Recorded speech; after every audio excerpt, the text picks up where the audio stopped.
Bismillahirrahmanirrahim. Assalamualaikum warahmatullahi wabarakatuh. Halo anak-anak, bagaimana kabar pada hari ini? Semoga semuanya selalu sehat dan semangat ya. Baik, sebelum memulai pelajaran pada hari ini, mari kita awali dengan bacaan basmalah.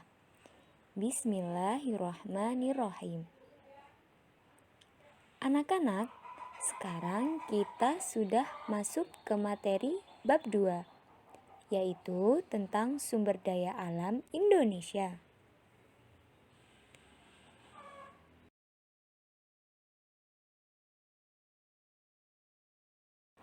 Untuk pelajaran hari ini, poin-poin yang akan kita pelajari adalah: yang pertama, pengertian sumber daya alam dan jenisnya; yang kedua, potensi sumber daya alam di Indonesia; dan yang ketiga, persebaran sumber daya alam di Indonesia.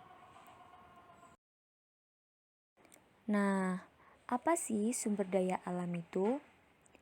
Sumber daya alam adalah segala potensi alam, baik berupa makhluk hidup, benda mati, air, tanah, tanaman, hewan, yang bisa dimanfaatkan untuk kebutuhan hidup manusia.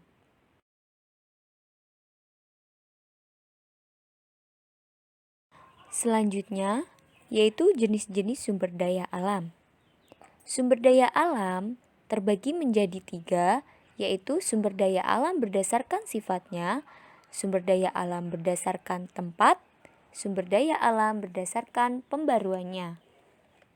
Yang pertama yaitu sumber daya alam berdasarkan sifatnya, terbagi menjadi 2, yaitu sumber daya alam hayati dan sumber daya alam fisik atau sumber daya alam non-hayati.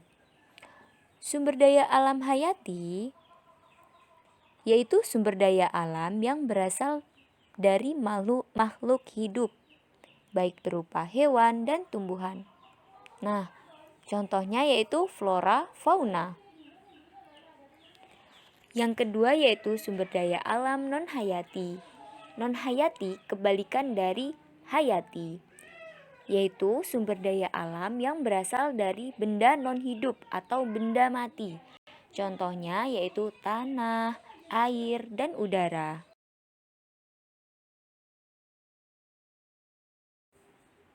Yang kedua yaitu sumber daya alam berdasarkan tempat, terbagi menjadi 2, yaitu sumber daya alam daratan atau terestrik dan sumber daya alam perairan atau akuatik. Sumber daya alam daratan yaitu sumber daya alam yang berasal dari wilayah daratan, contohnya hutan, tanah, dan perkebunan.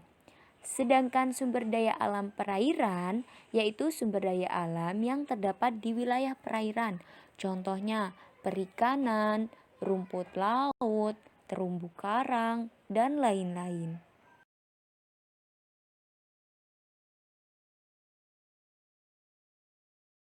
Sedangkan sumber daya alam berdasarkan kemungkinan pembaruannya terbagi menjadi 3, yaitu sumber daya alam yang dapat diperbarui, sumber daya alam yang tidak dapat diperbarui, dan sumber daya alam yang tidak akan habis.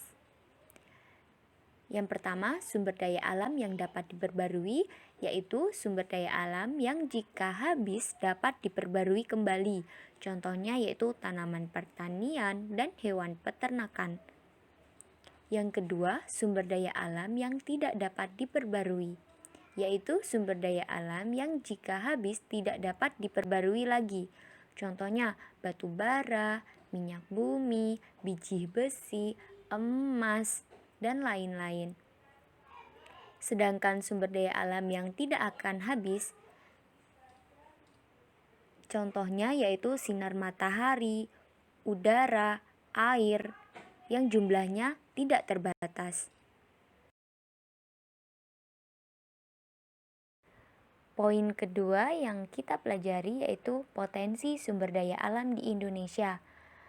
Nah, potensi sumber daya alam apa saja sih yang ada di Indonesia? Yang pertama yaitu tanah, air dan laut, udara, hutan, dan barang tambang. Potensi sumber daya alam tanah. Tanah merupakan hasil pelapukan batuan yang di dalamnya terdapat unsur-unsur organik dan anorganik. Tanah sangat bermanfaat bagi kehidupan. Manfaat tanah yang pertama, penyediaan unsur hara untuk tumbuhan. Yang kedua, penyedia makanan untuk flora dan fauna. Contohnya yaitu cacing yang makan tanah. Nah, yang ketiga, tempat tinggal manusia. Keempat, sumber bahan baku kerajinan tangan seperti keramik dan lain-lain. Dan yang kelima, memiliki nilai ekonomis. Maksudnya yaitu tanah dapat memberikan penghasilan kepada manusia. Contohnya, tanah yang disewakan. Potensi sumber daya alam air dan laut. Air banyak memiliki manfaat bagi kehidupan, baik untuk manusia, hewan, dan tumbuhan. Kita tidak bisa hidup tanpa air, betul? Nah, contoh penggunaan air yaitu untuk mandi, mencuci, menyiram tanaman, minum, dan sebagainya. Laut yaitu kumpulan air asin dalam jumlah yang banyak dan luas yang memisahkan benua atau pulau. Indonesia sendiri disebut sebagai negara maritim. Apa sih negara maritim? Negara maritim yaitu negara yang sebagian besar wilayahnya adalah perairan.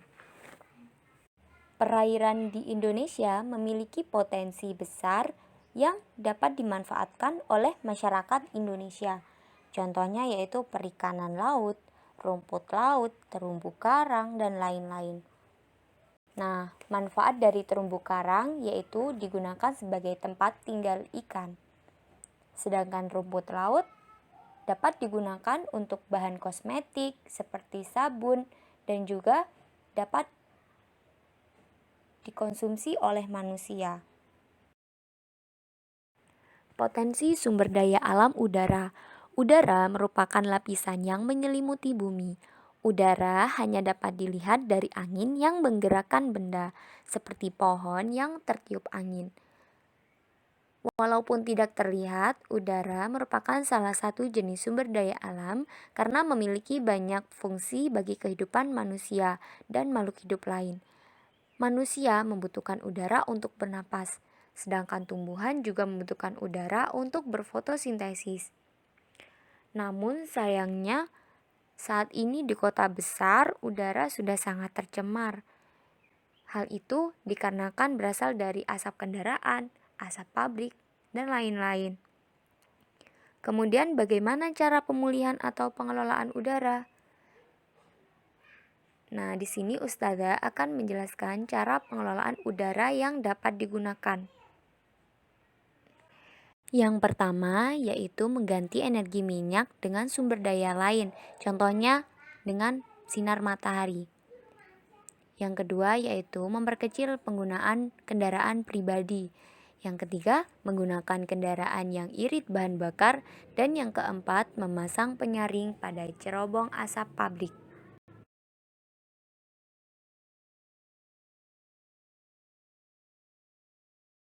Potensi sumber daya alam hutan. Hutan adalah sebuah kawasan yang ditumbuhi dengan lebat oleh pepohonan dan tumbuhan lain. Hutan juga banyak memiliki manfaat yang perlu kita ketahui. Yang pertama yaitu hutan sebagai paru-paru dunia. Yang kedua, mencegah erosi dan banjir. Ketiga, menjaga kesuburan tanah. Keempat, menjaga kelestarian keanekaragaman hayati. Oleh karena itu, kita harus menjaga hutan kita ya. Bagaimana caranya? Yaitu dengan hal kecil seperti tidak membuang sampah dan menebang pohon sembarangan, dan tidak memelihara hewan yang dilindungi. Berikut merupakan hutan yang ada di Indonesia. Yang pertama, hutan bakau. Kedua, hutan musim. Ketiga, hutan hujan tropis. Ciri hutan bakau atau hutan mangrove yaitu tumbuh di daerah pesisir pantai dengan tujuan untuk mencegah terjadinya banjir atau abrasi pantai. Yang kedua, ciri hutan musim yaitu terdapat tanaman meranggas. Tanaman meranggas adalah tanaman yang menggugurkan daunnya pada musim kemarau. Contohnya seperti pohon jati. Yang ketiga yaitu ciri hutan hujan tropis. Nah, hutan hujan tropis biasanya terdapat di iklim tropika, yaitu ditandai oleh keanekaragaman tumbuhan lain, biasa disebut hutan heterogen. Selain itu, juga terdapat tumbuhan yang menempel, contohnya seperti anggrek, lumut, jamur, dan memiliki curah hujan yang tinggi dan memiliki kelembapan.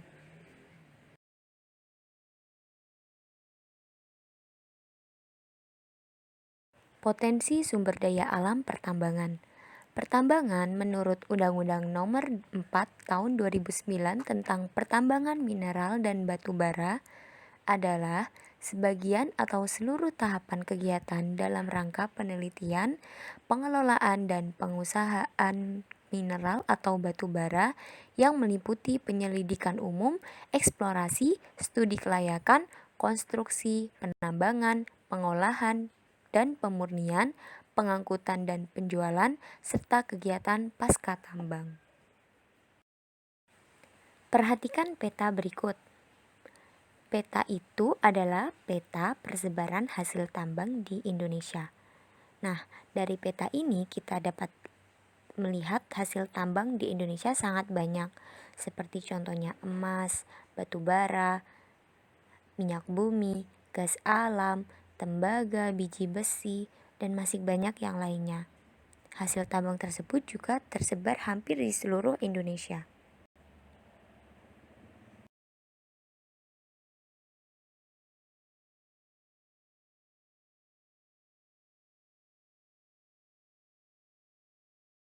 Akan tetapi, persebaran sumber daya alam barang tambang yang akan kita bahas hanya beberapa saja. Yang pertama yaitu minyak bumi dan gas, batu bara, bauksit, pasir besi, dan emas. Minyak bumi dan gas. Minyak bumi merupakan sumber energi utama yang saat ini banyak dipakai untuk keperluan industri, transportasi, dan rumah tangga. Saat ini sudah dikembangkan sumber energi alternatif, misalnya seperti bioenergi. Bioenergi berasal dari beberapa jenis tumbuhan dan sumber energi lain, seperti matahari, angin, dan gelombang.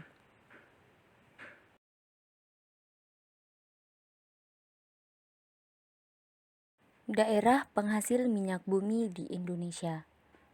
Yang pertama, Pulau Sumatera.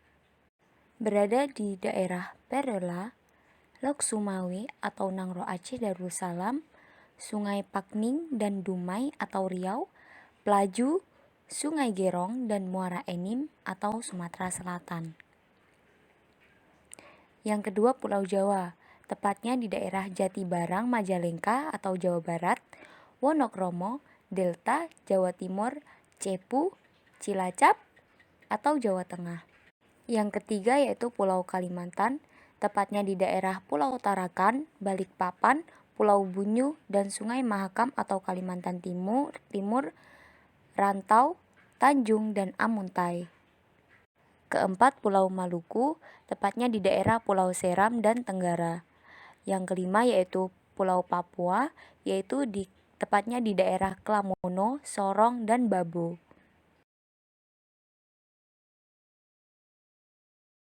Batu bara. Batu bara merupakan batuan sedimen yang terbentuk dari sisa tumbuhan yang telah mati dan mengendap selama jutaan tahun lalu. Unsur penyusun utama batu bara adalah karbon, oksigen, dan hidrogen yang digunakan sebagai sumber energi untuk berbagai keperluan.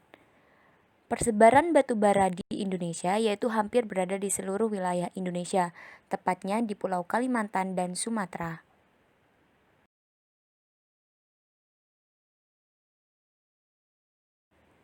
Selanjutnya yaitu bauksit. Bauksit merupakan sumber biji utama untuk menghasilkan aluminium. Bauksit bermanfaat untuk industri keramik, logam, kimia, dan metalurgi.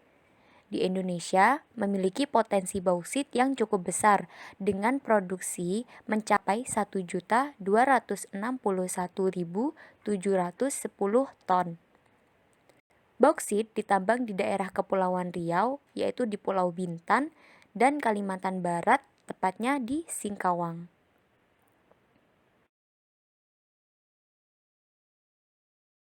Pasir besi. Pasir besi dapat dimanfaatkan untuk industri logam besi dan industri semen. Pasir besi ini dapat ditemukan di daerah Cilacap, Jawa Tengah, Sumatera, Lombok, Yogyakarta, Gunung Tegak atau Lampung, Pegunungan Verbik, Sulawesi Selatan, dan Pulau Sebuku, Kalimantan Selatan. Yang terakhir yaitu emas. Emas umumnya dimanfaatkan untuk perhiasan. Tambang emas yang tersebar di Indonesia yaitu di Papua yang dikelola oleh PT Freeport Timika, Kalimantan Barat di Sambas, Nangro Aceh Darussalam yaitu di Meulaboh, Sulawesi Utara atau Bolang Mongondo, Minahasa, Riau yaitu di Logos, Bengkulu atau di Rejang Lebong.